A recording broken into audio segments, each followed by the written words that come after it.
Ok, donc aujourd'hui nous allons parler d'une thématique qui me tient personnellement particulièrement à cœur et qui, je pense, vous concerne tous, à savoir l'hypertension artérielle en Afrique. Ok, alors pourquoi cette thématique pour vous, médecins généralistes? Parce que premièrement, en fait, l'hypertension doit constituer, je pense, pour la plupart d'entre vous, au moins un tiers de vos consultations. D'accord? Un tiers de vos patients qui viennent, même s'ils ne viennent pas vous voir pour un problème de tension artérielle, certainement, voilà, ils ont des antécédents, que ce soit eux-mêmes, que ce soit dans leur famille, parenté de premier degré. Ils ont d'autres facteurs de risque cardiovasculaire, le diabète, l'hypercholestérolémie, etc.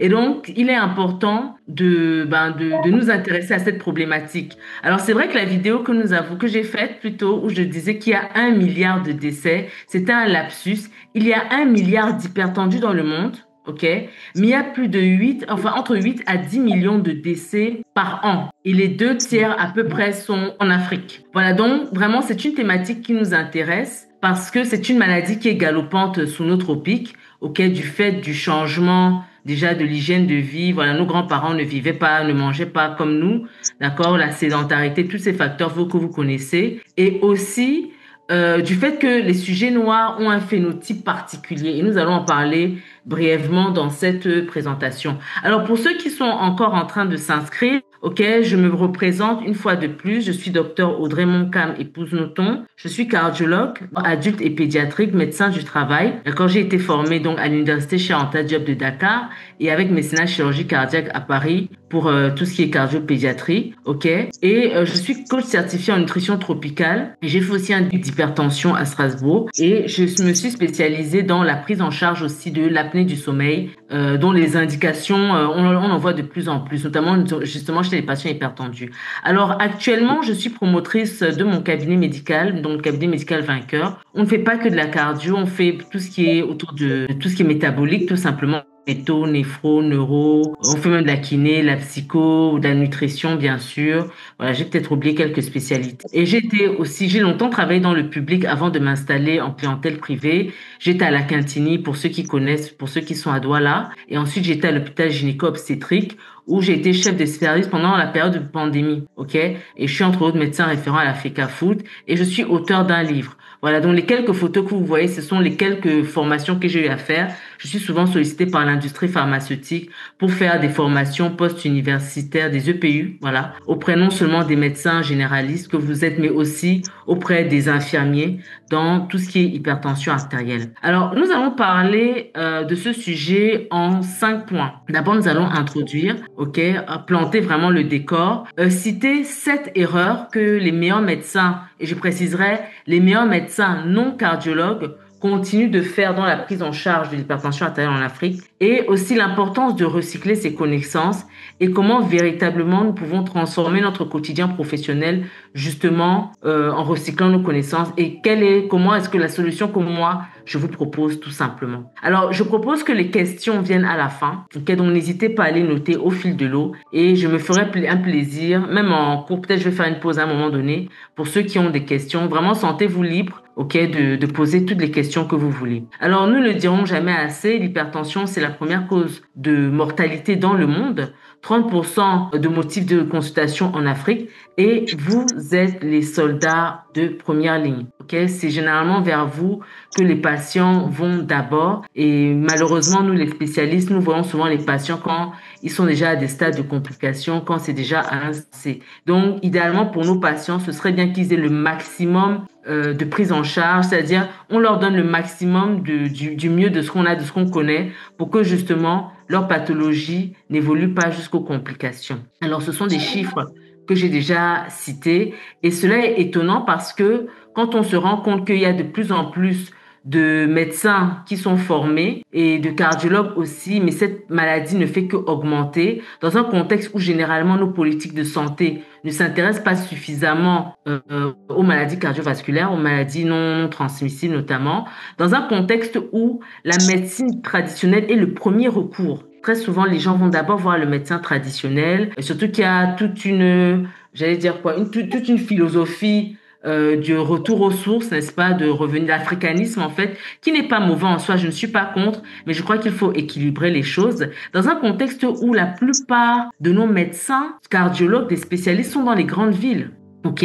Dans les grandes villes, au Cameroun, par exemple, on est à peu près 150 cardio et qui sont de plus répartis entre Douala, Yaoundé et peut-être Bafoussam. Et après, dans les autres villes, ben, ils sont 2, 3, 4, 5 au maximum, ce qui est insuffisant pour la capacité, bien sûr, de la ville et même du pays. OK? Donc, et dans un contexte aussi où il y a un défaut de formation adaptée de la prise en charge contextualisée à nos réalités africaines. D'accord? On va nous parler dans les recommandations de régime méditerranéen, alors que la Méditerranée, c'est pas en Afrique, n'est-ce pas? Nous le savons. On va nous parler de régime sans sel, alors que ce n'est plus adapté. On va mettre dans nos hôpitaux, notamment tout ce qui est les hôpitaux religieux, j'ai oublié le bon mot. Bref, les hôpitaux publics, on va mettre des antihypertenseurs qui sont désuets, qui n'ont plus leur place dans la prise en charge sur le long terme. Donc, il est important de réajuster nos connaissances, de réajuster les choses au profit, bien sûr, de nos patients. Et c'est ce que je disais tantôt, de plus en plus de médecins sont formés. C'est vrai qu'on est aussi dans des contextes où il y a le chômage des médecins, ça existe, et la mortalité cardiovasculaire ne fait que augmenter. D'accord? Il y a la fuite des cerveaux, beaucoup de gens vont au Canada et dans d'autres pays, et aussi il y a un manque d'optimisation du rôle du médecin généraliste. D'accord? Je pense que le médecin généraliste peut faire beaucoup plus que ce qu'il ne fait actuellement pour le bien de nos patients. Alors ici, c'est juste pour vous montrer un peu la prévalence. Alors j'ai pris quelques pays, mais vous verrez, je vous proposerai une documentation où je parle de manière beaucoup plus globale de tous les pays, notamment d'Afrique subsaharienne, les prévalences de l'hypertension artérielle. Alors au Cameroun, comme vous pouvez le voir, on est entre 30 et 35%. D'accord? Avec 1,36 cardiologues, médecins plutôt, pour 10 000 habitants, ce qui est vraiment très insuffisant. D'accord? Les chiffres sont plus ou moins les mêmes dans les autres pays, notamment au Congo-Brazza, en Centrafrique. Bon, il y a une estimation, ça peut aller jusqu'à 50%, semblerait-il, mais je trouve que c'est quand même assez énorme. Au Tchad, on n'est pas loin du Cameroun. En Côte d'Ivoire, pareil. Au Sénégal, pareil. Voilà. Vous voyez déjà qu'à partir de là, il y a même un problème de données aussi. Parce que quand on fait parfois certaines recherches, on se rend compte que les données africaines ne sont pas toujours mises à jour et vraiment, ça pose vraiment le problème de davantage faire des recherches dans notre territoire pour mieux maîtriser la pathologie chez nous. Alors cette slide, c'est pour nous rappeler en fait quel est le rôle de chacun. Parce que finalement, qui traite l'hypertension artérielle? Et contrairement à ce qu'on peut penser, ce n'est pas forcément le cardiologue en première ligne, non. Le cardiologue, comme tout spécialiste, intervient pour les cas compliqués. Donc déjà, l'infirmier, OK, parce qu'il y a des gens peut-être ici qui sont, ou bien ceux qui suivront la rediffusion, qui sont responsables, des infirmiers qui sont responsables de centres de santé. Ils n'ont que des infirmiers autour d'eux et ils s'occupent de patients hypertendus. Sachez que les infirmiers sont déjà chargés, eux, de faire le dépistage communautaire, d'accord? Ils doivent être en mesure de donner des conseils d'hygiène, d'accord, d'hygiène de vie et des conseils thérapeutiques adaptés. Ils sont en mesure de faire aussi un suivi. Ils doivent être en mesure de placer une MAPA, d'accord? C'est pas forcé que ce soit des infirmiers qui bossent dans des services de cardio, ok? Ils doivent être en mesure de gérer l'observance du traitement, de donner vraiment les conseils aux patients pour s'assurer qu'il suit bien son traitement. Et il doit aussi être en mesure de faire l'alerte auprès du médecin, d'accord? Il y a une interface entre le patient et le médecin. Alors, quel est le rôle du médecin généraliste? Il doit être en mesure de faire le diagnostic initial et de faire non seulement sur la base de mesures répétées, mais aussi sur la base de la MAPA, d'accord? Si vous faites des recherches, vous allez constater que dans les pays occidentaux, notamment comme le Canada ou d'autres pays, la prévalence de l'hypertension n'est pas aussi élevée que chez nous. Il y en a, ça n'atteint pas 25%. Et quand on va en profondeur pour essayer de comprendre comment ça se fait, comment ils font, on se rend compte qu'ils ont vraiment capacité de décentraliser la prise en charge de l'hypertension. Ce n'est pas jusqu'au cardiologue, mais même le médecin généraliste doit être en mesure de poser le diagnostic, doit être en mesure de poser une MAPA, doit être en mesure d'interpréter une MAPA, de confirmer l'hypertension et de traiter. Et le cardiologue intervient seulement pour faire des bilans tels que, par exemple, l'électrocardiogramme ou l'échographie cardiaque ou bien des bilans plus poussés si, par exemple, on est face à une HTA résistante. Donc, tous les pays où l'hypertension artérielle est mieux contrôlée, c'est parce que justement, on a capacité les soldats de première ligne que vous êtes. Bien sûr, le MG doit être en mesure d'expliquer la maladie, de donner la meilleure éducation thérapeutique adaptée à son contexte, ok, au contexte africain en ce qui nous concerne, de mettre en place le traitement de première intention, qui n'est pas forcément une monothérapie. Vous verrez, les recommandations de plus en plus parlent de bithérapie, de faire la surveillance, d'accord, d'ajuster le traitement. C'est pas forcément le cardio qui doit faire ça, d'orienter vers le spécialiste maintenant, s'il y a bien sûr une forme résistante, une forme secondaire. Mais en tout cas, il constitue le pilote principal du parcours de soins dans l'HTA non compliqué. Et maintenant, le cardio. Alors finalement, c'est quoi son rôle? Si on dit que le MG a autant de responsabilités, le cardio, lui, il n'est pas systématiquement en première ligne, mais il doit bien sûr évidemment être en mesure de poser le diagnostic, notamment le dépistage des cas complexes. Cas complexes, c'est HTA masqué, c'est HTA résistant, c'est HTA compliqué. Ok, l'éducation thérapeutique, bien sûr, la mise en route du traitement en optimisant. Justement, là où le MG n'a peut-être pas pu aller plus loin, c'est là le cardio vient en fait en appoint, tout simplement. La surveillance, ok, une lecture spécialisée de la MAPA, d'accord, une prise en charge spécialisée, bien sûr, des complications. Et voilà. Donc, en gros, c'est un petit peu ça. Voilà. Donc, en résumé, donc, voilà un petit tableau synthétique de ce qu'on vient de voir. L'infirmier est chargé de surveiller, d'éduquer et de soutenir à l'observance, d'accord? Notamment donc par des activités communautaires. Le MG doit être en mesure de poser le diagnostic initial, d'initier le traitement, d'accord, et d'assurer le suivi au long cours. Et le cardiologue vient en appoint pour donner une expertise devant les cas compliqués, devant les cas complexes. Voilà. Alors, nous allons maintenant entrer dans le sujet. Le thème, c'est les erreurs que même les meilleurs médecins, et je préciserai non cardiologues, continuent de faire dans la prise en charge de l'hypertension artérielle en Afrique. Et nous allons parler ici de 7 erreurs principalement, mais il y en a plus. Alors, la première erreur que l'on constate et que je pense que c'est pas seulement les médecins non cardiologues, même les médecins cardiologues, je crois, c'est de méconnaître que nous avons des recommandations africaines. Donc, quand je faisais des recherches, je me suis rendu compte que quand je tapais, par exemple, recommandations de l'hypertension artérielle au Cameroun, on dit clairement que au Cameroun, on se base sur les recommandations européennes, sur les recommandations françaises pour prendre en charge l'hypertension artérielle. Pourtant, au Nigeria, ils ont des recommandations nationales. Pourtant, au Ghana, ils ont des recommandations nationales. Pourtant, en Égypte, ils ont des recommandations. En Afrique du Sud. Donc, il n'est pas normal, je crois, que dans certains pays, nous n'ayons pas nos propres recommandations. On ne peut pas calquer ce qui se fait sous d'autres tropiques avec un autre type de phénotype chez nous. Oui, on adapte parce qu'il y a des points communs forcément, mais je crois qu'il faut spécifier davantage. OK?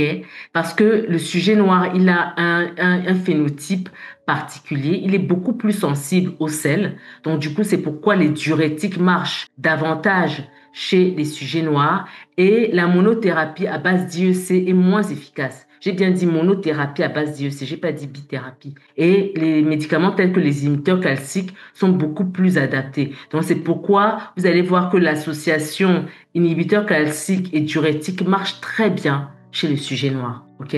Donc déjà ça vous permet de voir voilà le type de profil que nous constituons et qui ne correspond pas forcément à d'autres personnes. Donc, du coup, il est important, donc, si on ne connaît pas les recommandations africaines, on est en mesure de mettre des traitements qui ne sont pas adaptés, de retarder l'initiation, malgré le risque cardiovasculaire élevé, d'ignorer les spécificités génétiques et culturelles. J'insiste sur le mot culturel, nous y reviendrons, et de ne pas prendre en charge des facteurs socio-économiques. Parce que notre contexte africain n'est pas comme ailleurs. L'accès à l'assurance santé n'est pas aussi facile. Bref, vous connaissez nos réalités. Alors, la deuxième chose aussi, toujours par rapport à méconnaître les recommandations, c'est de se référer aux recommandations africaines. J'ai cité ici la PASCAR, mais il y en a d'autres, d'accord? De choisir des traitements, bien sûr, accessibles, efficaces, et j'aimerais les dire à jour. Ce ne sont pas tous les inhibiteurs calciques qui sont d'actualité. Aujourd'hui, si vous mettez de la nifedipine ou de la nifedipine au long cours, vous êtes hors sujet, d'accord? Donc, c'est vraiment important. C'est pour ça qu'il est important de recycler ses compétences ou ses connaissances, d'accord? Et il est important, bien sûr, de participer à des masterclass, à des formations continues, comme vous êtes en train de faire actuellement, pour vraiment recycler. Et comme nous tous, nous sommes appelés à faire. Le médecin, c'est un étudiant à vie, je crois. C'est quelqu'un parce que les recommandations, c'est tous les ans, tous les 2, 3 ans. OK? Donc, nous sommes obligés tout le temps de recycler nos connaissances en fonction de l'avancée de la science. D'accord? Donc, ça, c'est très important. Et d'intégrer, bien sûr, l'approche communautaire et familiale dans l'éducation thérapeutique de nos patients, comme recommandé par les experts africains, parce qu'il y a des experts africains en hypertensiologie. Voilà. Donc, je continue. La deuxième erreur, c'est de négliger la MAPA ou l'automesure. Encore aujourd'hui, il y a des médecins qui traite dès la première mesure, ce qui est une aberration. Vous savez comme moi que normalement, on doit faire des mesures répétées avant de poser le diagnostic d'hypertension artérielle. D'accord? Ce qu'on suggère souvent, c'est l'automesure. C'est-à-dire, vous donnez au patient donc un tableau. D'accord? Il prend 3 mesures le matin au réveil au même bras. 3 mesures le soir, 3 jours successifs, ce qui fait 18 mesures. Et vous faites la moyenne des systoliques, la moyenne des diastoliques. OK? Et dans le cas de l'automesure, si c'est supérieur à 120/80, on peut parler d'hypertension artérielle. Et bien sûr, le gold standard, c'est la MAPA. D'accord? La MAPA constitue le gold standard parce qu'en plus, elle nous permet d'avoir là le profil nocturne, du tensionnel nocturne, qui est très important, notamment par exemple dans les cas d'apnée du sommeil, si on devait citer que celui-là. D'accord? Donc, le fait de ne pas prendre en compte notamment la MAPA ou l'automesure, on passe à côté et on peut parfois surtraiter ou bien sous-traiter un patient qui n'en avait peut-être pas besoin. D'accord? Donc, il est important, vous, en tant que MG, vous avez le droit, n'est-ce pas, de prescrire une MAPA, de pouvoir dire, voilà, je veux une MAPA, ou bien de prescrire correctement l'automesure tensionnelle en expliquant bien comment prendre sa mesure, en lui demandant, voilà, d'avoir un tensiomètre au bras et non au poignet, etc. Donc, mais vous-même, vous devez bien connaître pour pouvoir bien conseiller aussi le patient. D'accord? La erreur plutôt, c'est de ne pas comparer aux 2 bras lors du premier examen. C'est très important de prendre l'attention aux 2 bras, ok? Parce qu'un écart de plus de 15 mm de mercure peut suggérer, par exemple, une dissection aortique, d'accord? Une différence entre les 2 bras peut suggérer chez un enfant une coarctation de l'aorte. OK? Donc, c'est important de prendre cette habitude. Et déjà, j'allais même dire l'une des erreurs que j'ai pas mises peut-être, mais que je devrais peut-être mettre, c'est de prendre l'attention dans des conditions optimales. Dans nos hôpitaux, parfois, ou dans nos structures, c'est tellement bruyant. On ne respecte pas le calme, 15 minutes de repos. Voilà, souvent, on prend le patient à chaud comme ça. Il vient de monter les escaliers, on lui prend l'attention parce qu'il y a tellement de patients, il faut aller vite, etc. On ne respecte pas les conditions pour avoir la tension artérielle la plus fiable possible. OK? Donc ça, c'est vraiment intéressant, important de prendre la tension aux 2 bras et de comparer et de prendre en compte, bien sûr, la tension artérielle la plus élevée. OK? La quatrième erreur, c'est de prescrire sans bilan de retentissement ni évaluation initiale exhaustive. D'accord? Alors, il y a quand même un minimum de bilan à faire. D'accord? Il est vrai, et si vous avez raison, pour ceux qui se diraient, oui, mais docteur, si le patient est à 200 de tension, est-ce que je vais attendre le résultat de la fonction rénale avant de prescrire? Je suis d'accord que non. Déjà, il faut se rassurer que c'est une tension, voilà, organique. Il faut que le patient soit au calme. Et puis après, on reprend la tension et puis on traite et on attend. Mais on lance quand même le bilan et on fait bien comprendre aux patients que il faut rapidement, il faut vraiment qu'ils fassent tout pour faire le bilan, pour qu'on ait les résultats rapidement, pour pouvoir ajuster les traitements aux besoins. Donc, important de faire le bilan minimal recommandé qui inclut aussi la NFS, d'accord? La fonction rénale, la glycémie, le bilan lipidique, ok? L'uricémie, l'hyperuricémie, vous le savez, est un nouveau facteur de risque. Une erreur que j'aurais même dû présenter ici, c'est de ne pas prendre en compte les nouveaux facteurs de risque cardiovasculaire. On n'en parle pas suffisamment, je trouve, dans notre contexte. On va dire oui, il y a les facteurs non modifiables qui sont l'âge, le sexe, les antécédents familiaux, voilà, la ménopause. Il y a les facteurs modifiables que vous connaissez, mais il y a les nouveaux facteurs de risque qui ne sont plus si nouveaux que ça, puisque ça fait même pendant que j'étais étudiante en cardio, on en parlait déjà. Il y a le VIH. Le VIH est un facteur de risque cardiovasculaire, ok? Il y a l'insuffisance rénale. Il y a tout ce qui est lipoprotéine A, d'accord, il y a la CRP ultra sensible. Voilà, il y a ces facteurs de risque-là qui pourtant font partie de notre quotidien. Moi j'ai pas mal de patients, je suis sûre que vous aussi, qui sont VIH, ok? Ils ont plus tendance à développer tout ce qui est hypercholestérolémie. Et en plus, leurs médicaments, les antirétroviraux, sont aussi susceptibles de favoriser l'hypertension artérielle dans certains cas. Donc tout ça, c'est des choses qu'il faut vraiment prendre en compte dans notre contexte africain. Voilà. Donc je continue. La 5e erreur, oubliez d'évaluer le risque cardiovasculaire global de votre patient. Vous ne devez pas juste traiter l'hypertension artérielle, vous devez prendre le patient dans sa globalité. Ok? Donc le patient, on le prend non seulement sa tension, mais on regarde regarde aussi sa glycémie, on regarde sa circonférence abdominale, son poids, ok, on regarde est-ce qu'il fume, on regarde, voilà, vraiment, on s'intéresse à son sommeil. Très important, le sommeil du patient. Un patient qui ne dort pas bien aura une tension artérielle élevée. Et parfois, on abuse. On se dit, ah, il a des tensions. Mais dès lors que vous réglez le problème du sommeil, vous vous rendez compte que, en fait, il n'était pas hypertendu. C'est juste que il ne dormait pas correctement. Vous voyez. Donc, vraiment, c'est important de prendre le patient dans sa globalité et d'évaluer le risque cardiovasculaire global pour pouvoir justement traiter de la manière la plus adéquate. S'il a haut risque cardiovasculaire, même s'il n'a pas fait d'événement, par exemple, là, le traitement antihypertenseur seul ne suffira pas. Il faudra prévenir d'une certaine façon. OK? Donc ça aussi, c'est très important. Donc, alors, les scores de risque cardiovasculaire, il y en a. Il y a le score SCORE pour les Européens, mais il y a aussi des scores africains, que ça, c'est important à savoir, donc qui sont simplifiés et qui sont adaptés à notre morphotype. Et la 6e erreur, ce serait de dire, en fait, de ne pas donner des conseils, de donner des conseils qui sont vagues, des conseils hygiéno-diététiques. Mangez moins de sel par jour, faites du sport, voilà. Et parfois, le patient sort, vous-même, vous savez que vous n'avez pas été jusqu'au bout de sa réponse, de sa question. C'est-à-dire, vous savez qu'il sort, et vous-même, c'est-à-dire, vous savez que vous n'avez pas répondu complètement à ses attentes. Quand il vous dit, mais docteur, qu'est-ce que je dois manger maintenant? Maintenant, est-ce que je dois prendre du café? Est-ce que je ne dois plus manger de sel? Il est perdu, en fait. Il sait qu'il doit prendre un traitement, mais tout à coup, il a peur de manger.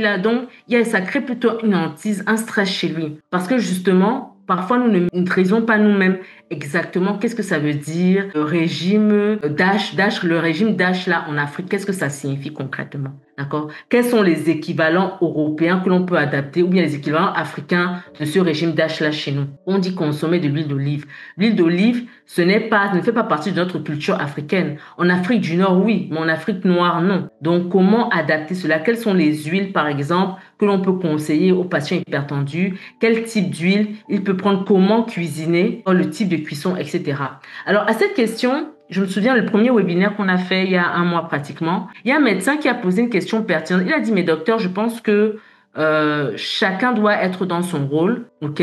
Le médecin ne peut pas donner des conseils de nutrition. Je lui ai dit, c'est vrai que chacun doit être dans son rôle, mais une fois de plus, on parle ici de contextualiser la prise en charge de l'hypertension artérielle chez nos patients qui, pour la plupart, n'ont pas d'assurance maladie, qui certains sont indigents, à qui vous allez dire, allez voir le nutritionniste, qui n'iront pas voir le nutritionniste parce que déjà, c'est pour eux payer le médicament que vous venez de leur prescrire. Donc, vraiment, si on a une certaine empathie, on imagine que cette maman, ce papa qui est en face de nous pourrait être notre parent au village qui n'a pas certains recours. C'est mieux, c'est de notre responsabilité de lui donner le maximum. J'expliquais à ceux que là, par exemple, si vous dites à un patient de faire du sport, est-ce que vous êtes coach sportif pour lui dire de faire ça? Non. Vous n'êtes pas coach sportif, ok? Mais vous êtes dans votre rôle de médecin parce qu'une fois de plus, vous traitez le patient de manière globale. Vous n'êtes pas là juste pour lui dire, voilà, antihypertenseur et le reste va te débrouiller. Non. Vous le voyez dans sa globalité. Généralement, nous sommes en mesure de dire, voici un patient qui est nanti, qui peut se permettre ici, ça. Mais voici un patient qui est beaucoup plus limité. Je pense que c'est de notre rôle, n'est-ce pas, de donner le maximum de bienveillance, de bons conseils à nos patients pour que ce soit un patient nanti, que ce soit un patient démuni, il puisse avoir les ressources nécessaires, surtout que c'est à sa portée. C'est juste une question de connaissance. Ce sont des informations clés qu'il faut lui communiquer, adaptées à son contexte. J'expliquais à ce collègue-là que, en fait, je prends un exemple simple. Un patient qui est sous anticoagulant, qui fait de la boxe, il faisait de la boxe, il faisait du karaté, il faisait des sports de contact, il est sous anticoagulant. C'est vous, le médecin, qui devez lui dire, mais monsieur, en fait, à partir du moment où vous prenez des anticoagulants, vous ne devez plus faire de sport de contact. Changez d'activité sportive. C'est pas le coach sportif parce que ce n'est pas dans ses compétences. Donc, notre rôle, c'est beaucoup plus que juste les médicaments. C'est vraiment, voilà, cerner le patient dans sa globalité, dans son hygiène de vie et pouvoir lui dire, voilà ce que je pense. Et maintenant, oui, bien sûr, ça n'enlève en rien la place du nutritionniste, mais déjà, il aura de quoi faire en attendant de voir le nutritionniste. Et même s'il ne voit pas le nutritionniste, il pourra quand même avoir des outils pour évoluer tranquillement dans sa vie de tous les jours, ne pas se sentir totalement perdu. Et justement, c'est quand ils se sentent perdus qu'ils retombent dans les anciennes habitudes et qu'on n'arrive jamais à contrôler leur hypertension artérielle. Voilà, donc ça, c'était la petite parenthèse. Donc, il est important donc de leur donner des conseils adaptés aux plats locaux. D'accord? Voilà, de leur dire comment, voilà, cuisiner, voilà, manger plutôt des aliments bouillis, faites comme ci, faites comme ça, et d'expliquer l'activité physique, ok? De leur donner, de mettre des activités physiques par rapport à leur réalité. Tu vas pas demander à une mamie qui pèse 100 kilos de, je sais pas, de courir tout de suite 30 minutes ou non. Je veux dire, elle marche tranquillement. Vous n'allez pas lui demander de faire du vélo. Voilà, c'est vraiment adapté, un discours adapté à la personne que vous avez en face de vous. Ok, la septième erreur, la dernière, choisir un traitement inadapté au profil clinique. D'accord, je vous ai expliqué tout à l'heure, par exemple, les molécules qui marchent le mieux chez les sujets noirs, pour ceux qui étaient là au début. Ok, et donc, tous les antihypertenseurs n'ont pas la même efficacité en fonction du profil. Un patient hypertendu, c'est pas la même chose qu'un patient hypertendu diabétique. C'est pas la même chose qu'un patient hypertendu diabétique qui a fait un AVC. C'est pas la même chose qu'un patient hypertendu diabétique qui a fait 3 AVC, par exemple. Ok, oui, avec des séquelles physiques et tout. Voilà. Donc, il faut vraiment adapter au contexte clinique. Les IEC chez une femme enceinte, il faut faire attention. D'accord? Ça peut entraîner une toxicité, notamment pour le fœtus. Ok? Des bêta-bloquants isolés chez une femme sans indication, ça va plutôt la fatiguer qu'autre chose. Ok? Donc, voilà. Les erreurs que nous voyons parfois, c'est comme je vais leur mettre de la nifedipine, de la pine au long cours. Voilà, ça n'a pas de sens. Mettre des anti-hypertenseurs et des anti-hypertenseurs centraux d'emblée, là, c'est désuet. D'accord? On fait plus de mal que de bien. Ok? Donc, il est important, bien sûr, de recycler ses connaissances pour ça. Il faut s'appuyer sur les recommandations en vigueur, se rassurer de connaître les indications et les contre-indications formelles. D'accord? Savoir quand prescrire une mono, quand prescrire une bithérapie et toujours surveiller le traitement. D'accord? Très important. Alors, je sais pas, est-ce qu'il y a des questions jusque-là? Est-ce que vous avez des questions? Je reviens dans la salle. Comment obtenir la présentation pour la suivre en différé? Ça, on en parlera à la fin, ne vous inquiétez pas. OK? D'autres questions par rapport à ce que j'ai dit? Ou bien je continue peut-être et à la fin? OK.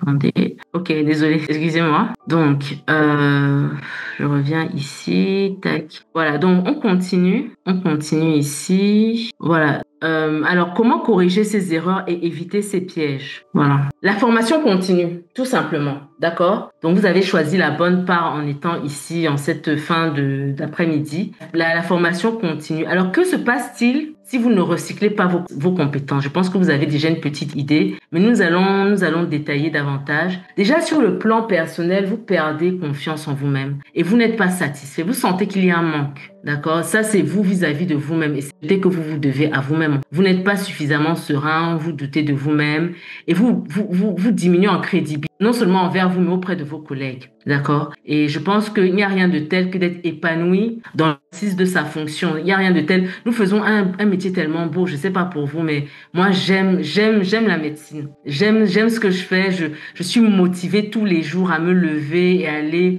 que ce soit à l'hôpital à l'époque, que ce soit dans ma structure aujourd'hui. Je suis vraiment galvanisée. Je ne sens pas que je travaille, en fait. Vraiment, je ne le sens pas. Je le fais avec passion, je le fais avec plaisir. Et le fait d'être à l'aise aussi, c'est parce que j'apprends. C'est parce que dès lors que je me sens challengée, je me sens tout de suite obligée de me remettre à niveau. Par exemple, j'avais constaté, l'apnée du sommeil, c'est quelque chose, j'ai été formée. Bon, ça fait 2 ans que je m'y intéresse, mais j'ai eu le diplôme il y a 2 mois, quoi, en février, quoi, il y a quelques mois à peine. Donc, parce que je voyais que de plus en plus, j'avais des patients qui avaient ce problème-là, ils sont cardiaques, on fait la MAPA, ils sont reverse dipping, HTA nocturne, ils sont obèses. Et je sais qu'il y a de l'apnée, mais je peux pas confirmer. Je n'ai pas de solution à leur proposer. Et je me suis dit, il faut que tu te formes. Il faut que tu prennes sur toi de te former. Et voilà.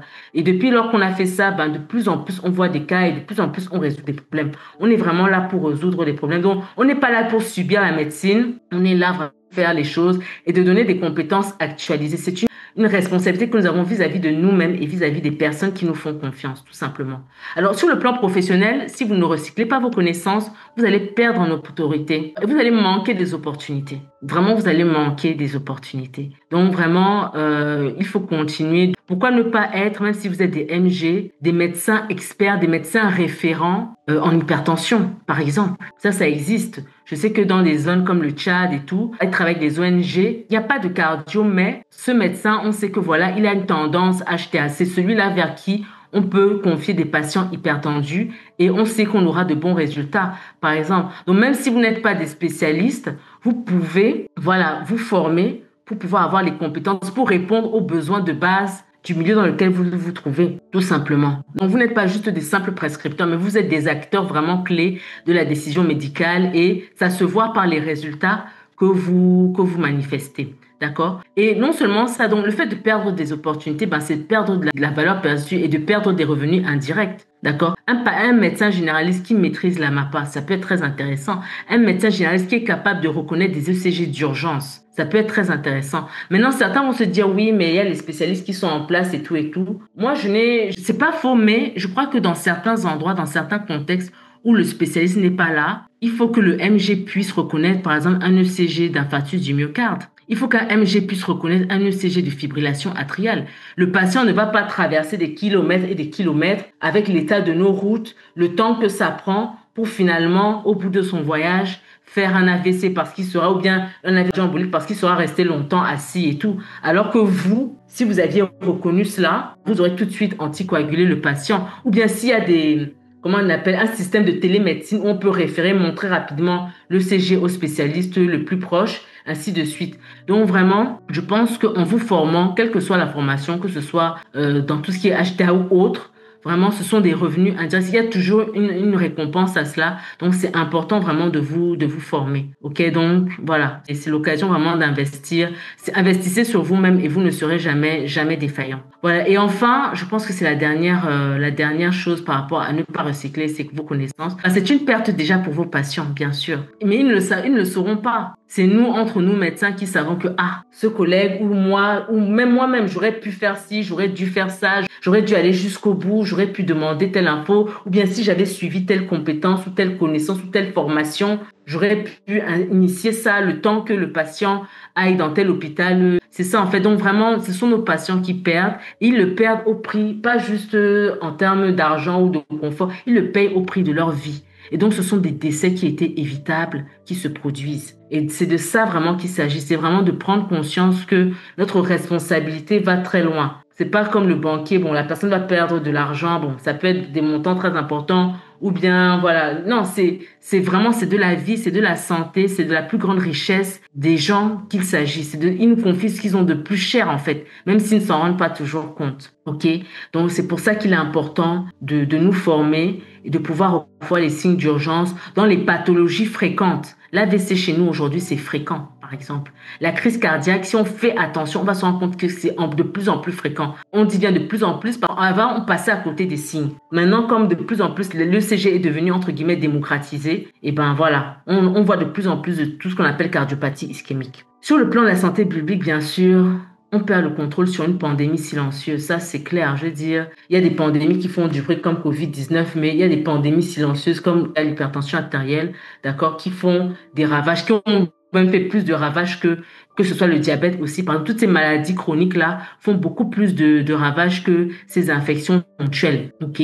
Donc, il est vraiment important en soutenant nos structures, en étant, comment dirais-je, responsable vis-à-vis de nous-mêmes, dans notre profession. Nos impacts agissent même sur la santé publique de nos pays respectifs. Ok, si plusieurs médecins prennent conscience de leur responsabilité de se former et de donner le maximum à leurs patients chaque jour, ça aura forcément un impact sur la santé de nos pays, tout simplement. Et donc, ce sont des dizaines de milliards qui pourraient être économisés. D'accord? Donc, malheureusement, l'hypertension continue d'être la première cause d'AVC, d'insuffisance et même d'insuffisance coronarienne dans nos pays. OK? Et pourtant, elle est facilement dépistable et contrôlable avec des bons outils, avec une bonne connaissance. Donc, voici en gros un résumé de tout ce que je veux dire. Les pertes directes personnelles, estime de soi, perte de votre estime de soi, perte du plaisir d'exercer, OK? Perte de la confiance dans vos capacités cliniques. Sur le plan professionnel, vous perdez en légitimité et ça, je pense que c'est pas top pour un médecin de perdre le respect de ses collègues, d'accord, que ce soit que ce soit aussi les spécialistes, bien sûr. Perte sur le plan financier, d'accord, des revenus directs comme indirects et des opportunités et surtout perte au niveau du patient qui peut s'en rendre compte, qui peut ne pas s'en rendre compte, ok, mais j'allais dire c'est notre conscience qui nous juge et bien sûr perte au niveau de la santé publique. Alors comment y remédier? Nous l'avons déjà dit, la formation continue, mais pas n'importe comment. Il faut une formation qui soit vraiment, j'aime le mot contextualisée. Elle est à la fois complète et contextuelle. Les Occidentaux, on est content d'avoir toutes les recommandations européennes, américaines et autres, mais il est important que nous ayons nos propres données, que l'on s'intéresse à ce qui se fait en dehors de chez nous. Ok, allons au Nigeria et nous allons voir que c'est deux mondes, deux destins. Ok, il faudrait que ce soit une formation qui soit solide à la fois sur le plan théorique et basée bien sur les recommandations scientifiques et qui soit aussi pratique, d'accord, avec des algorithmes précis qui nous permettent de prendre des décisions de manière rapide pour nos patients, ok?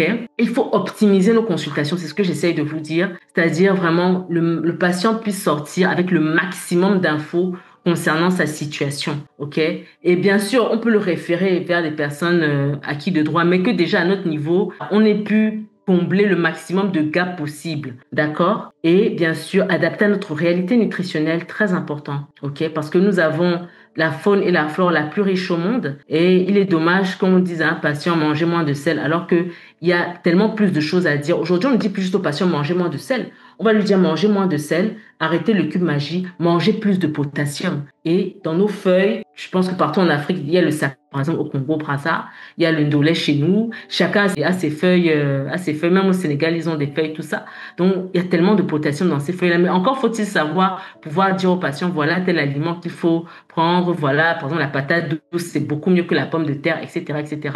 Et ça, c'est pas forcément être nutritionniste, hein. On vous demande pas de calculer des calories et tout, mais juste avoir une connaissance, une connaissance générale pour aider le patient qui est en face de vous dans sa réalité de tous les jours, tout simplement. Donc, une prise en charge centrée sur le patient. Alors, comment transformer votre quotidien professionnel et la vie de vos patients? Alors, j'essaie de regarder déjà dans le chat parce que je vois qu'il y a des questions rapidement. Alors, on a mis le contact. Le médecin peut donner des conseils en nutrition. C'est dommage de ne pas le faire. Très juste. Merci beaucoup. Comment obtenir la présentation? Vous l'aurez, ne vous inquiétez pas.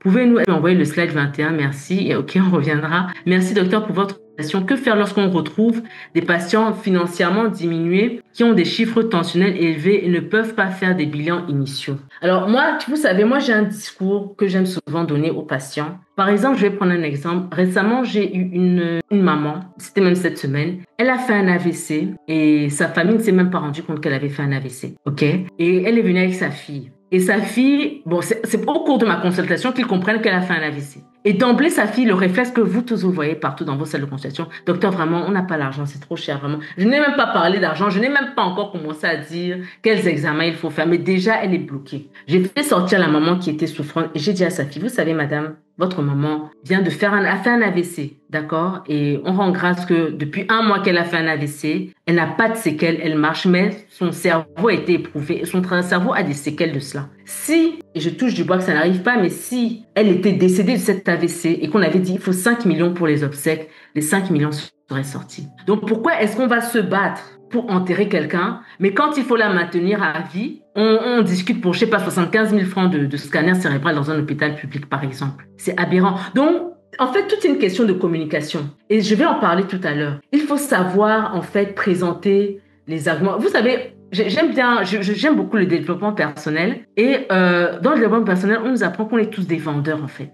Et même le médecin est un vendeur. Vendeur, c'est pas forcément, au-delà de vendre des services ou des produits, c'est de vendre des idées. C'est de savoir convaincre le patient. C'est-à-dire, par lui-même, il réalise, il réfléchit. Mais pour ça, il faut le mettre dans un contexte, il faut le planter dans un décor. Votre maman a échappé à la mort. Et si elle devait mourir, par exemple, de cet AVC, on ne serait pas en train de parler de 75 000, de 50 000 ou de 200. Ce sera un chiffre de millions. Et cet argent serait sorti. Donc, il y a même pas à discuter, en fait. À votre niveau, vous ne pouvez pas demander autour de vous. C'est-à-dire, c'est vous, le médecin, qui devez sonner l'alerte. Vous ne devez pas tout de suite abandonner en même temps que le patient. Dès que le médecin dit, ah, j'ai pas d'argent, vous dites, ah, ok, d'accord, vraiment, je ne sais pas comment on va faire, vraiment, quand vous pourrez avoir de l'argent, venez. Non, il faut secouer le patient. Il faut qu'il réalise qu'il est passé. Parce qu'eux, ils ne réalisent pas. On n'a pas ce niveau. Certains de nos patients, notamment les personnes un peu de certains milieux et tout, ils ne réalisent pas forcément le danger ou l'impact. Il faut parfois leur faire remarquer, vraiment, moi j'ai eu un chauffeur, par exemple, qui a fait mais je lui ai dit, mais vraiment, il faut bien prendre votre médicament, il faut bien suivre votre traitement, il faut bien faire vos examens. Parce que et il en a fait 3 d'ailleurs. Je lui dis, regardez, aujourd'hui, vous ne pouvez plus conduire. Il était chauffeur, vous ne pouvez plus faire. Donc, c'est une perte non seulement physique parce que vous dépendez des gens, mais c'est une perte aussi sur le plan financier. Sur le plan professionnel, vous êtes obligé de vous reconvertir. C'est tout, c'est-à-dire c'est votre vie entière qui est chamboulée. C'est ça qu'il faut expliquer à la personne. C'est pas juste voir l'attention, mais ça impacte ta vie entière en fait. Ça impacte tes projets, ça impacte ton futur, ça impacte tes finances, ça impacte ta famille parce que tu deviens un poids pour la famille. Donc en fait, c'est-à-dire moi je crois qu'il y a toujours de l'argent. Comme je viens de dire, si on doit enterrer quelqu'un là, même nous dans nos familles, on va tous se réunir, on pourra enterrer la personne. Donc réunissons-nous et maintenons la personne en vie. Donc voilà un peu, je ne sais pas si j'ai répondu à Docteur Atta. Ok, je continue. Question Télestaï, bon, j'attends votre question.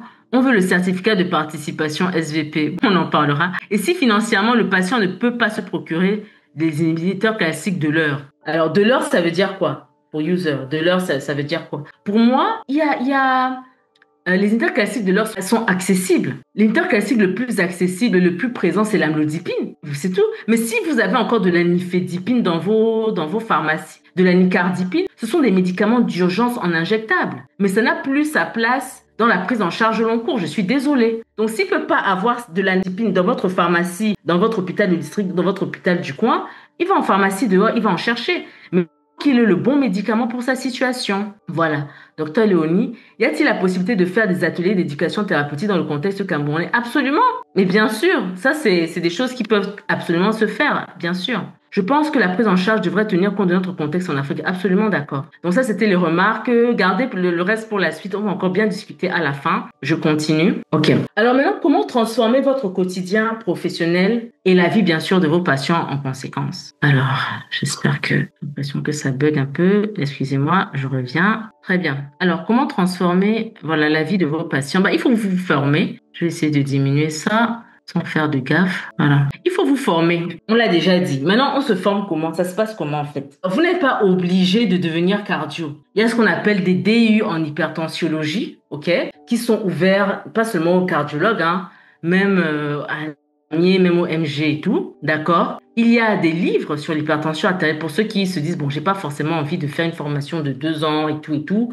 Je veux être pratico-pratique par rapport à mon contexte. Voilà. Je veux répondre aux besoins de l'environnement où je suis. Un tiers de mes patients, ce sont des hypertendus. Voilà, j'ai ma famille, j'ai déjà ma vie bien assise là où je suis. Je suis, je sais pas, à Abidjan, je suis à Brazza, je suis à Kinshasa, je suis à Douala. Voilà, je suis déjà bien assise là où je suis. Je peux pas encore me mettre à voyager, aller dans les études et tout, mais j'ai la responsabilité de m'auto-former. Donc, je vais investir, par exemple, dans les livres. Et puis, je vous propose ma solution dont je vous parle en quelques minutes. Alors, en ce qui concerne le DIU d'hypertensiologie, il y a plusieurs formes. Il y a la forme en présentiel, il y a la forme en ligne que j'ai fait notamment à Strasbourg. Il faut savoir que c'est une formation qui est intense, d'accord? OK?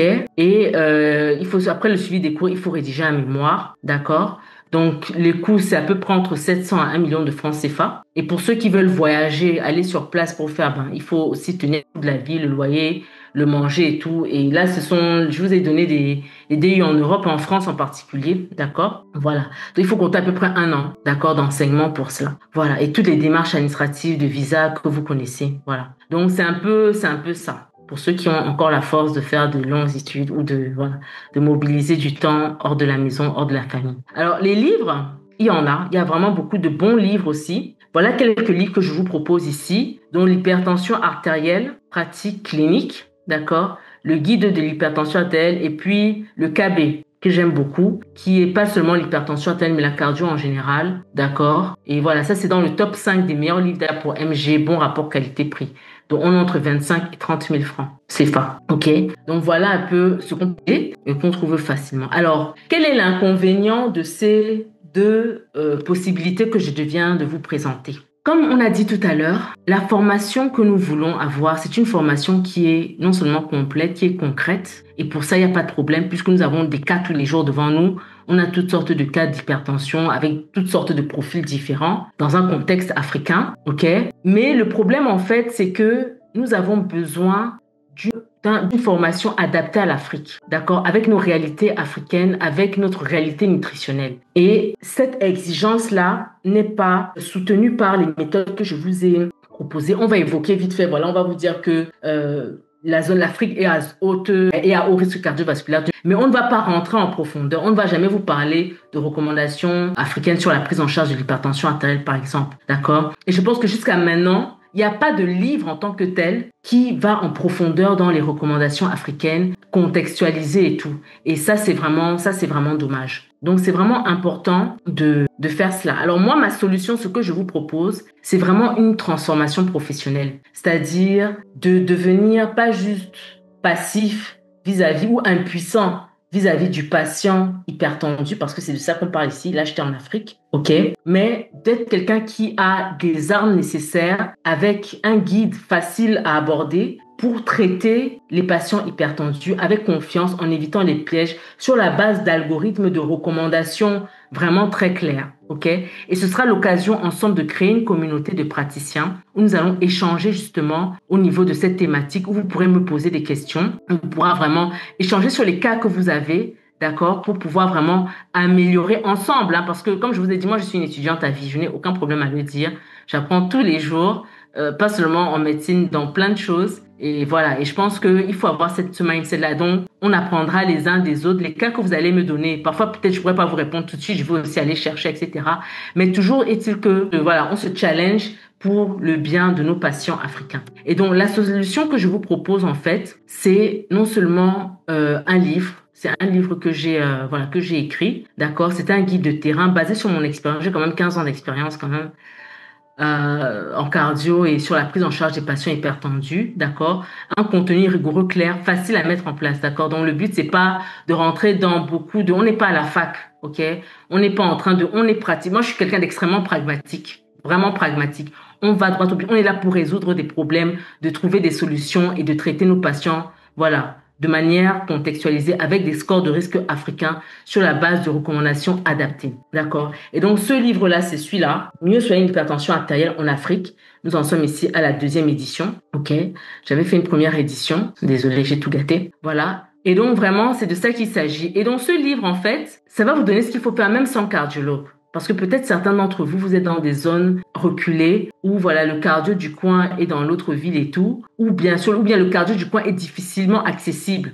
Il faut prendre des rendez-vous sur 2 semaines, sur 1 mois, ça existe, même chez nous en Afrique, d'accord? Et entre-temps, le patient fait quoi? Le patient est démuni, le patient va retourner dans sa médecine traditionnelle, voilà. Il faut vraiment que quand le patient, vous le puissiez le garder, il va voir le cardio pour faire les examens complémentaires de base. Il va voir le cardio si c'est un cas compliqué. OK?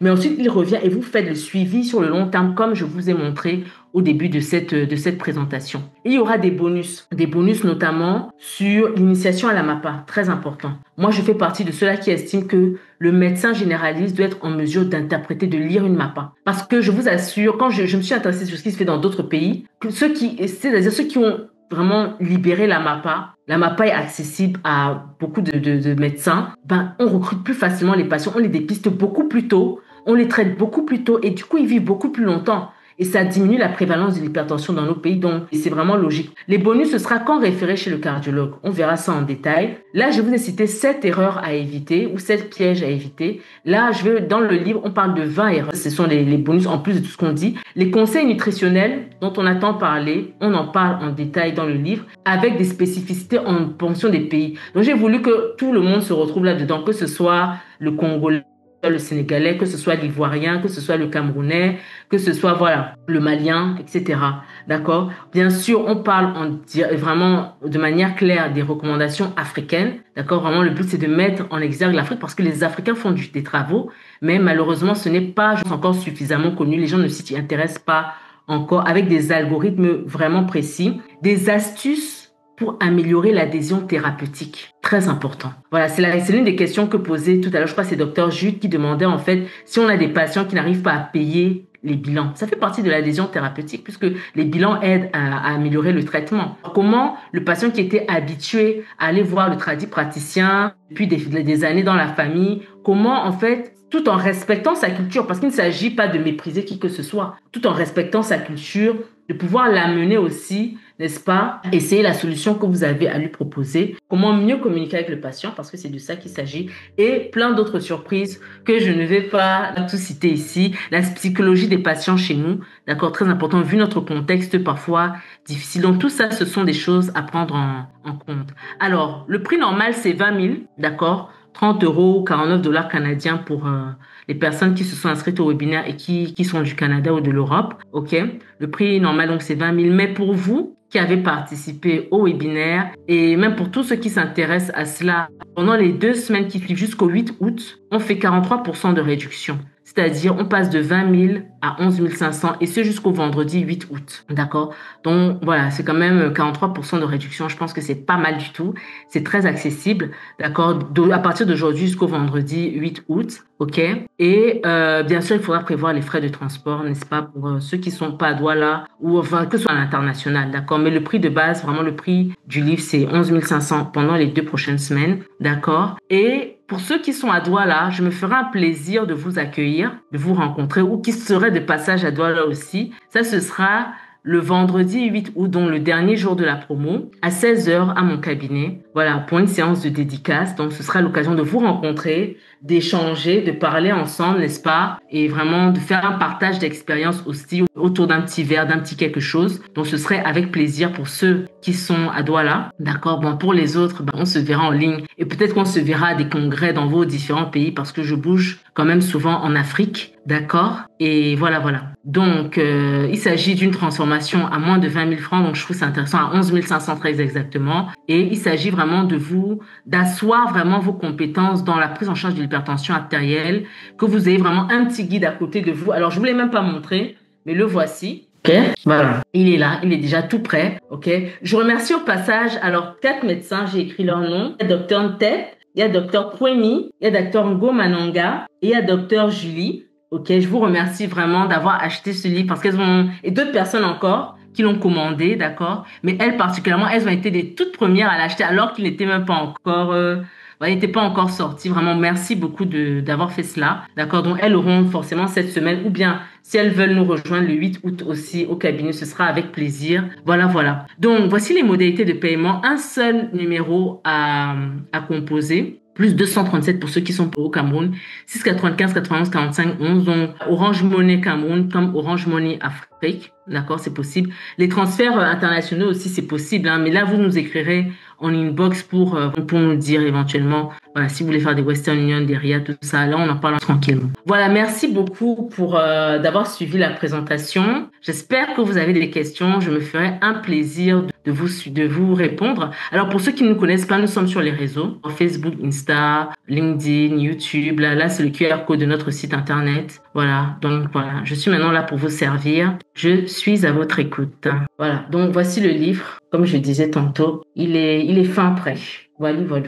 Alors, merci docteur pour la présentation. Je vais dans les commentaires. Alors, qu'est-ce que vous en pensez des patients hypertendus ou même pas hypertendus, mais âgés qui prennent l'aspirine pour prévenir les risques cardiovasculaires et qui peut-être a les seuls facteurs comme l'âge, l'obésité? Parce qu'on reçoit de plus en plus les malades qui prennent de l'aspirine même en automédication. Oui, ça c'est un danger. Et ça, c'est un problème. Et c'est une très, très bonne question.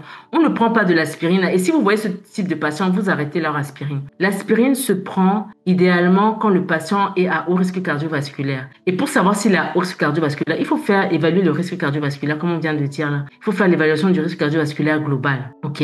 En fonction de la pression artérielle, en fonction du niveau de cholestérol, systolique, niveau de cholestérol. D'accord? Est-ce qu'il est tabagique ou pas? Est-ce qu'il est diabétique ou pas? Ça dépend des scores. OK? Et voilà, en gros, c'est ça. D'accord? Et à partir de là, il y a une cartographie des risques. Vous calculez tout ça en fonction des données de votre patient. Et là, oui, si là, on le lui met âgé, donc l'estomac est certainement fragile, il prend de l'hypertension alors qu'il n'a pas beaucoup de facteurs de risque, on lui fait plus de mal que de bien. Je vous remercie de la présentation. Comme vous l'avez martelé, il est très important. Allez vite, hein.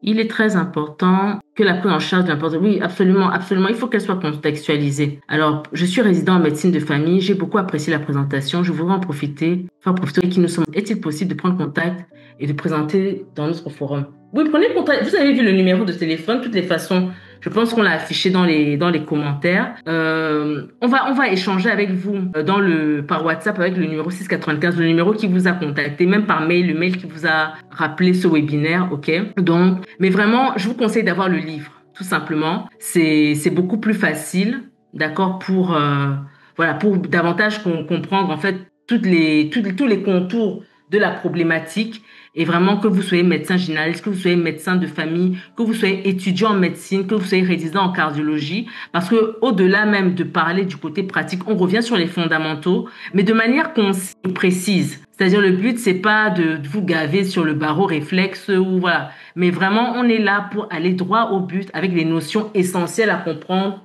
pour mieux cerner notre patient au quotidien. C'est vraiment pratico-pratique. Je vais en commander pour les MG de l'hôpital dans lequel je travaille avec plaisir.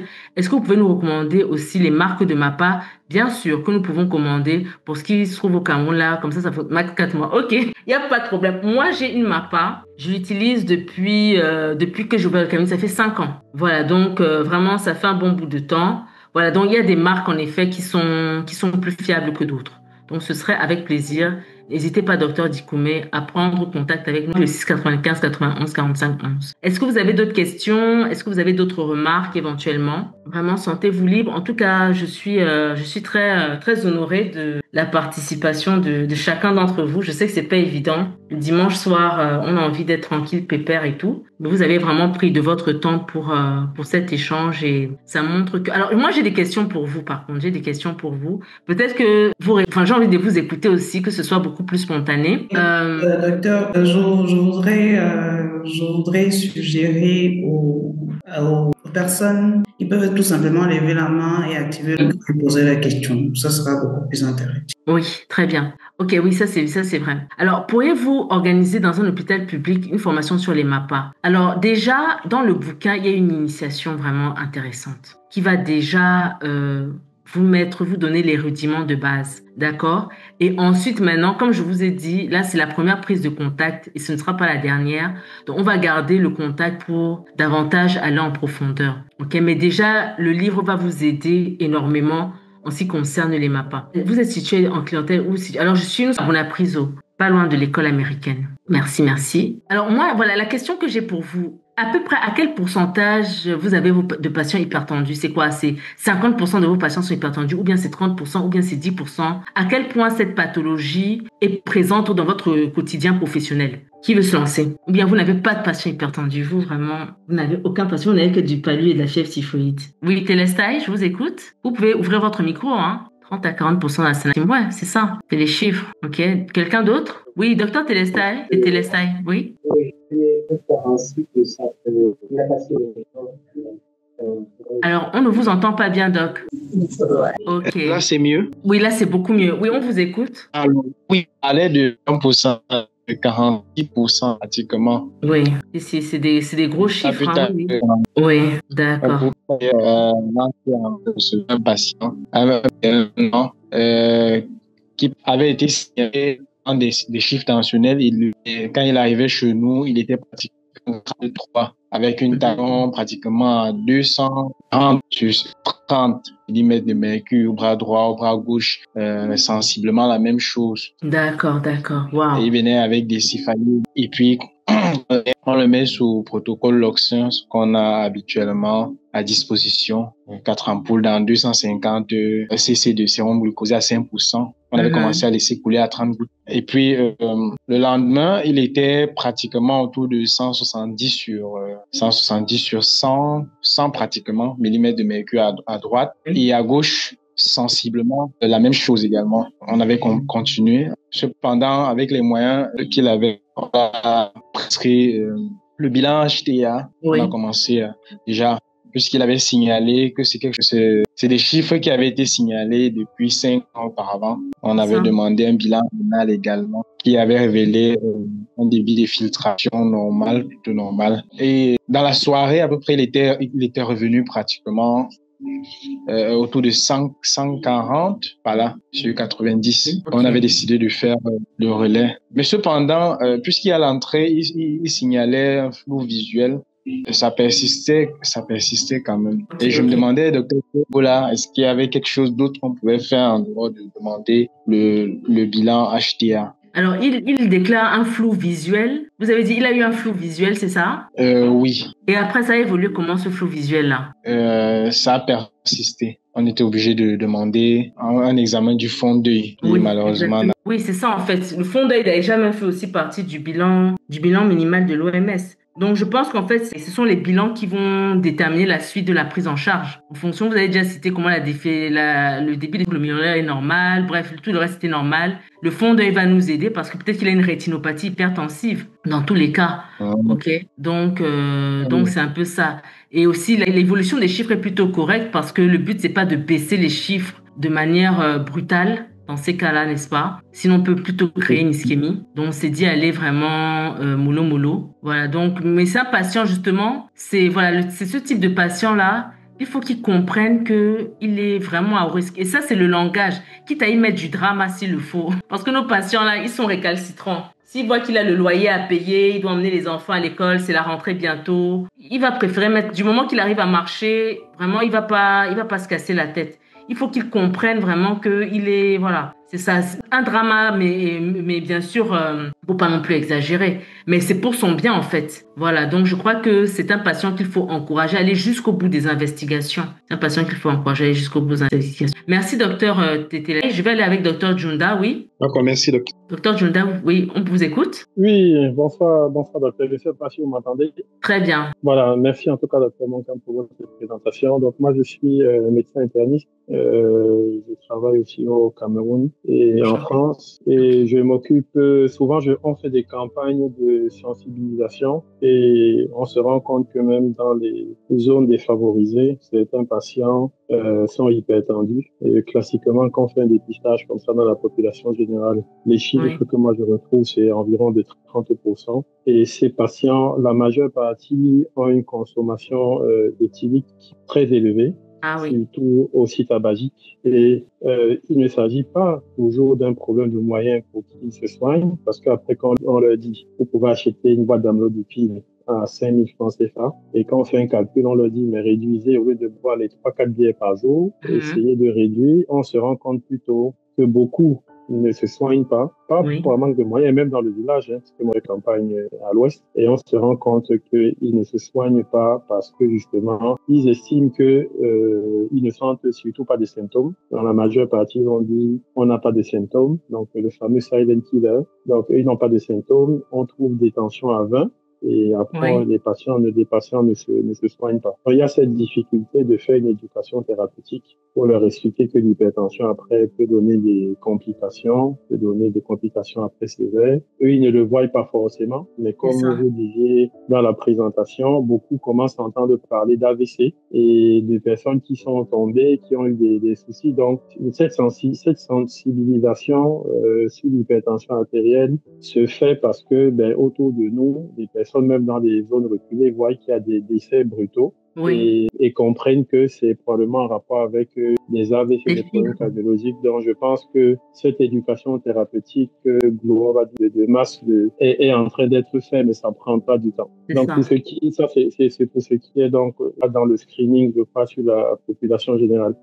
Quand vous avez demandé là, le pourcentage de population, ça dépend du recrutement. Parce que moi, dans mon centre médical à Douala, je peux dire que 90% des patients qui entrent sont des patients hypertendus parce qu'ils sortent de chez l'ophtalmo. Et quand ils sont chez l'ophtalmo, ils ont déjà des complications. Et qui dit hypertension, chez un patient, dit aussi forcément diabète, dit syndrome métabolique. Donc, c'est pour ça que nous, on prend tous les paramètres des patients, tension à droite, à gauche, debout aussi. On prend le périmètre abdominal et parce que moi, j'ai été formé dans un centre de médecine préventive cardiovasculaire, donc j'ai surtout cet accent de voir ça et de mon rôle dans l'association des professionnels de santé camerounais en France. Nous allons faire le symposium le 6 décembre prochain sur le syndrome métabolique, regard croisé entre le Cameroun et la France parce que même le syndrome métabolique, c'est un problème de santé publique au Cameroun. Voilà, donc c'était juste pour vous dire que quand on dit HTA, moi j'invite tous les collègues, quand vous entendez HTA,